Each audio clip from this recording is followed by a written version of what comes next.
నిద్రపోతున్నారు. గట్టిగా మాట్లాడుకో, నిద్రపోనివ్వు. ఎవరు? ఏమండి, ఎవరొచ్చారో చూడండి.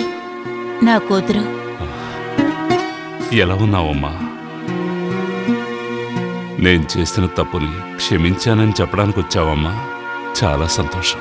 మంచి చెడుల గురించి ఆలోచించే వయసు నాకు లేదు. కానీ ఒకటి బాగా అర్థమైంది. పగలు ప్రతీకారాలు తీర్చుకోవడానికి కాదు ఈ జీవితం. ఇలా చూడమ్మా, నువ్విలా మాట్లాడుతుంటే నాకెంత సంతోషంగా ఉందో తెలుసా? నేను తప్పు చేశానా అని నాలో నేనే కుమిలిపోయేవాణ్ణి. చెయ్యని తప్పుకి ఒక్కోసారి శిక్ష అనుభవించాల్సి వస్తుంది. నువ్వే తప్పు చేయలేదు కదమ్మా. అదంతా ఇప్పుడెందుకులేమ్మా? నువ్వు నాకు సహాయం చేయాలమ్మా. మీ నాన్నగారిని కలవడానికి నువ్వే ఎలాగైనా ఏర్పాటు చేయాలి. మీకు మంచి ట్రీట్మెంట్ ఇప్పించమని నాన్నగారు ఇక్కడికి పంపించారు. ఇక్కడ జరిగిందంతా వెంటనే వెళ్ళి నాన్నతో చెప్పాలి.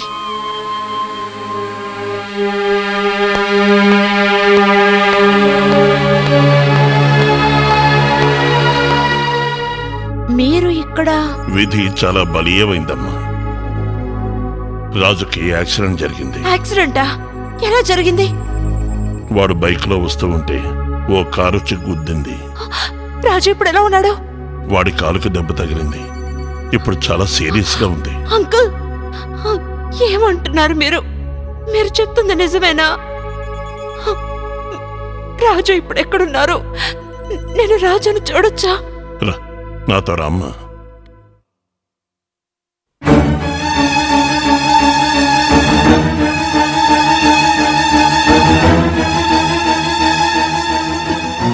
రాజు, రాజు, నువ్వేం దిగులు పడకు. నీకేం కాదు, త్వరగా నయమైపోతుంది. రాణి, నా జీవితం అయిపోయింది.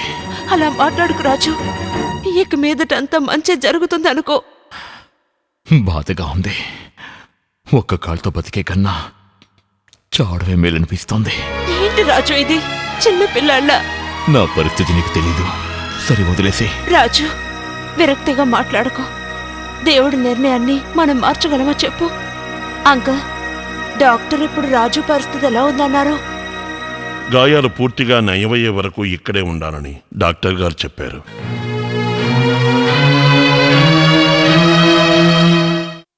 ఇలా చూడమ్మా, ఆ జయదేవ్తో నేనెంతగా గొడవపడ్డానో నీతో చెప్పాను. అటువంటప్పుడు ఇటువంటి పరిస్థితిలో ఆయన మొహం ఎలా చూడాలో నాకు అర్థం కావడం లేదు. నా కోసం ఒక్కసారి జయదేవ్ గారిని కలిసి రండి నాన్న. రండి, కూర్చోండి. ఇప్పుడు ఎలా ఉంది? ఏ మార్పు లేదు. ఇక నేను జీవించడానికి అవకాశం లేదనుకుంటాను. అలా మాట్లాడకండి. ఆపరేషన్ చేస్తే నయమవుతుందని డాక్టర్ గారు చెప్పారు కదా. సుధా, నువ్వు కాస్త బయటికి వెళ్ళు. నేను ఈయనతో కొంచెం మాట్లాడాలి. సరే, నేను బయటే వెయిట్ చేస్తాను. బాలచంద్ర, ఇక నేను బతుకుతాననే నమ్మకం నాకు లేదు. ఈ లోకం దృష్టిలో నేనొక దుర్మార్గుడిగా చనిపోవడం నాకిష్టం లేదు. నేను మీకు ద్రోహం చేశానేమోనని నా మనసు కృంగిపోతోంది. నో జయదేవ్, ఇప్పుడు నా మనసులో ఎటువంటి కోపం లేదు. కానీ మీకు తెలియని కొన్ని నిజాలు నాకు తెలుసు. ఆ నిజాల్ని ఇప్పుడు మీకు చెప్పాల్సిన సమయం వచ్చింది బాలచందర్.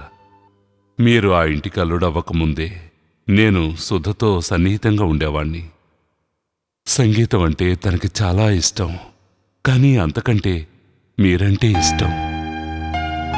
నేను పెళ్లి గురించి తనని ప్రపోజ్ చేసినప్పుడు తను ఏముందో తెలుసా?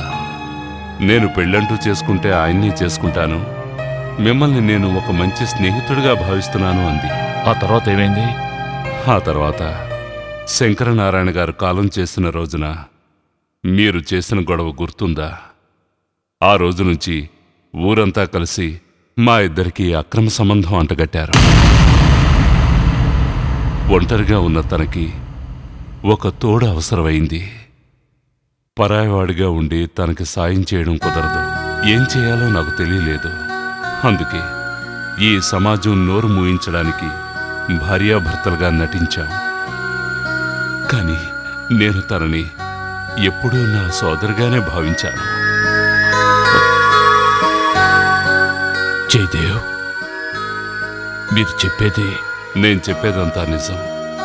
ఇన్నాళ్ళు నేను తనకు తోడుగా ఉండేవాణ్ణి, కానీ నేను మంచాన పడిన దగ్గర నుంచి తను నాకు తోడుగా ఉండి సాయం చేస్తోంది. నా కోసం తను చాలా కష్టపడుతోంది. ఎన్ని జన్మలెత్తినా తను చేసిన సహాయానికి నేను రుణం తీర్చుకోలేను. నాదో చిన్న కోరిక బాలచందర్. నేను చనిపోయేలోగా నా కోరిక తీరుస్తారా?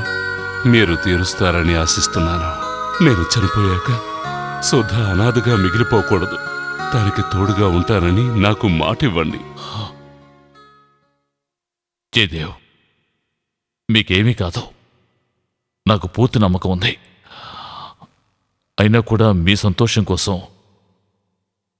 నేను మీకు మాటిస్తున్నాను, సుధ అనాథవదు.